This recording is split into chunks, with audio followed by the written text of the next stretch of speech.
अस्सलाम वालेकुम दोस्तों, मैं हूं शाज़िया अहमद और आपको अपने चैनल हेल्थ एंड ब्यूटी में वेलकम करती हूं। उम्मीद है कि आप सब बहुत अच्छे से होंगे। जी दोस्तों, आज मैं आपको जो है कैरी का आम का अचार बनाने का तरीका बताऊंगी, दिखाऊंगी कि किस तरीके से और कितनी जल्दी से ये अचार तैयार हो जाते हैं। और यकीन कीजिए कि मैं सिर्फ जो है 2 दिन उसको धूप में लगाती हूँ और 2 दिन के बाद ही हम उसको इस्तेमाल करना शुरू कर देते हैं, यानी कि खाना शुरू कर देते हैं। क्योंकि अचार, चटनी या जितनी भी खट्टी चीज़ें हैं वो सब मेरी कमज़ोरी है, तो मैं अचार को ज़्यादा बर्दाश्त नहीं कर सकती। 2 दिन धूप में लगाती हूँ और उसके बाद जो है उसको निकाल के इस्तेमाल करना, खाना शुरू कर देती हूँ।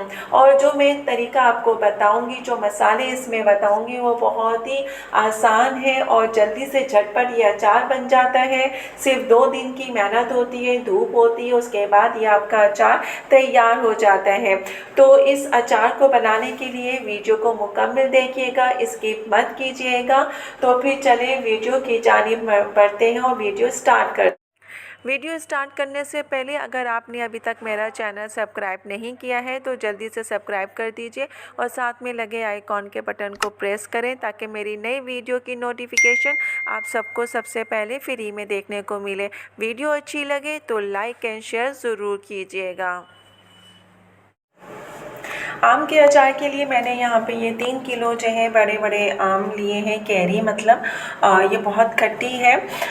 इसको मैं जो है धो के मैंने इसको अच्छे तरीके से वॉश किया, उसको मैंने सुखा लिया है।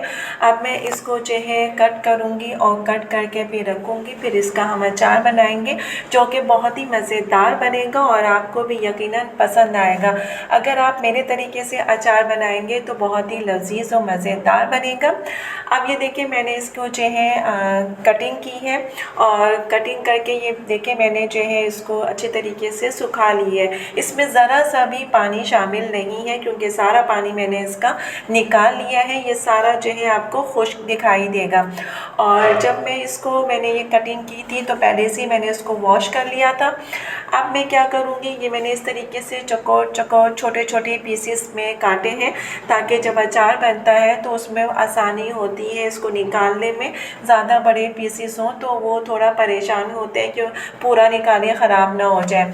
उसके बाद जो मसाले मैंने डाले हैं, ये 1 चम्मच मैंने हल्दी ली है, साबुत सूखी मिर्च ली है और 2 चम्मच मैंने साबुत धनिया लिया है, कलौंजी ली है मैंने 2 चम्मच, मेथी दाना लिया है, ज़ीरा लिया है। अच्छा, ये वो मिर्चें हैं जो कि मैंने पहले भी आपको वीडियो में दिखाया था कि जो हरी मिर्च मैं लेकर आती हूँ और मैं इसको इस तरह जाली में रख देती हूँ तो वो सूख जाती है इस तरह और सूख के ये कड़क कड़क हो जाती है। अब आप इसको चाहे ग्राइंडर में डाल के कुटी मिर्च बना लें या इसको ऐसे ही रखें, तो मैं इसको सुखा के ऐसे ही साबुत रख लेती हूँ।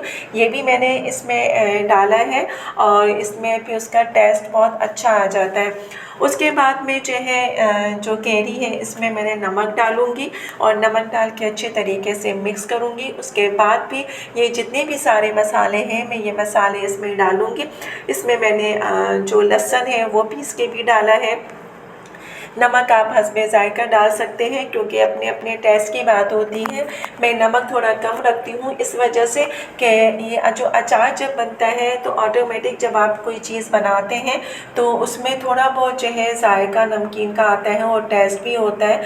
तो इसमें जो बीपी या बीपी जिसको नहीं है तो वो सारे लोग आराम से खा सकते हैं। इसमें मैंने सरसों का तेल डाला है तकरीबन आधा किलो के करीब। ये देखिए, ये सरसों का तेल से ज़रा अचार की जो खुशबू होती है, उसकी जो रंगत होती है बहुत ही अच्छी बनती है। तो ये इसको मैंने डाला है। अब मैं इसको अच्छी तरीके से मिक्स करूँगी और मिक्स करने के बाद इसको मुश्किल से आप सिर्फ 3 दिन जो है धूप लगाइए और 3 दिन धूप के बाद आपका अचार तैयार हो जाता है। ये देखिए दिखने में कितना अच्छा लग रहा है, ऐसा लग रहा है कि बस अभी पाक निकालो और खा लो, हमारा अचार बिल्कुल रेडी है।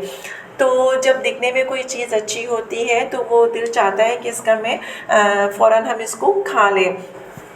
मसाला लगाने के बाद आपने सिर्फ़ और सिर्फ 3 दिन आपने धूप में रखना है। 3 दिन के बाद आपका अचार ये रेडी हो जाएगा। उसके बाद धूप में नहीं रखिएगा, क्योंकि फिर अचार आपका काला होना शुरू हो जाता है। और ये देखिए, अब मैंने जो है अच्छे तरीके से इसको मिक्स कर लिया है। अब मैं इसको रखूँगी धूप में, और फिर उसके बाद मैं आपको दिखाऊँगी कि धूप में ये 3 दिन मैंने जब इस अचार को रखा तो उसके बाद इसकी रंगत कैसी हो गई।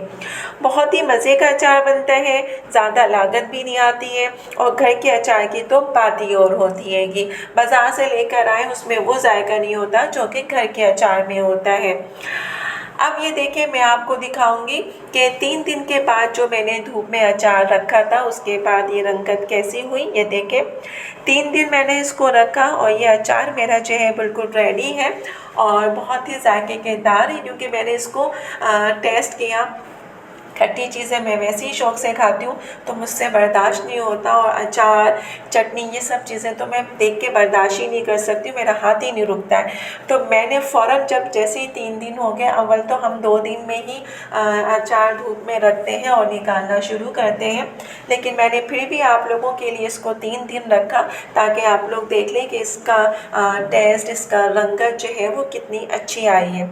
आप देख रहे हैं कितनी अच्छी रंगत है अचार की। होगा बाहर का ऐसा अचार, ये घर का अचार है, शाज़िया के हाथ का बना का अचार है, बहुत ही जायकेदार, मज़ेदार, चटखारेदार। एक दफ़ा बनाएं तो आपको यकीन आ जाएगा और आप इसको बार बार बनाएंगे, अपने दोस्तों को भी कहेंगे कि ये वाला अचार बनाएं, क्योंकि ये अचार शाज़िया ने बनाया है। तो उम्मीद है कि आपको ये अचार की रेसिपी मैं इसमें दे दूँगी और इसको ट्राई ज़रूर कीजिएगा। जी दोस्तों, तो आज की वीडियो मेरी आपको कैसी लगी कमेंट्स में ज़रूर बताइएगा, और अगर वीडियो पसंद आई है तो लाइक एंड शेयर ज़रूर कीजिएगा अपने दोस्तों के साथ भी।